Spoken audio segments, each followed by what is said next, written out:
आता बघूया टॉप 9 मोठ्या बातम्या। भाषण करणारा खासदार पाहिजे की बाक वाजवणारा? सुप्रिया सुळेंचा मतदारांना सवाल। तर मी ऐकलं कुणीतरी बोललं पाणी बंद करणार, तुमच्या घरचं पाणी आहे का? सुळेंचा अप्रत्यक्ष अजित पवारांना इशारा। म्हणणे भाषण करूनच विकास होतोय। तुम्हाला कसला खासदार पाहिजे?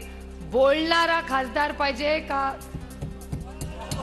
बाक वाजवणारा खासदार पाहिजे? हा निर्णय तुम्हाला घ्यायचा। बोलणारा मग आपली तुतारी वाजलीच।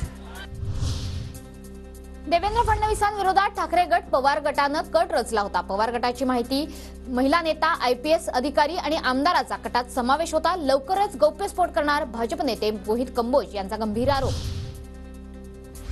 अमरावती मतदारसंघातील 3 उमेदवारांना नोटीस। निवडणूक खर्चाच्या हिशोबाचा ताळमेळ जुळत नसल्यानं नोटीस। नवनीत राणा, बळवंत वानखेडे आणि दिनेश बुब यांना नोटीस जारी। कामाच्या जोरावर नागपूरमधून नितीन गडकरी निवडून येतील। बाकीच्यांचा सुपडा साफ होणार तर कंटेनरने गबाळ येईल। रांगा लावून घ्या पण आज जाऊन तुतारीच वाजवा। माढ्यातील सभेत धैर्यशील मोहिते पाटलांचं वक्तव्य। आबा बागुल रवींद्र धंगेकरांच्या प्रचारात सक्रिय होणार। रवींद्र धंगेकरांच्या प्रचारासाठी आबा बागुल यांच्याकडून सभेचं आयोजन। नाराजी दूर झाल्यानंतर आबा बागुल पुन्हा एकदा प्रचारात सक्रिय। 5व्या टप्प्यातील निवडणुकांसाठी राज्यात 301 उमेदवारांचे अर्ज वैध। मुख्य निवडणूक अधिकारी कार्यालयाची माहिती। 5व्या टप्प्यासाठी 20 मे रोजी मतदान होणार।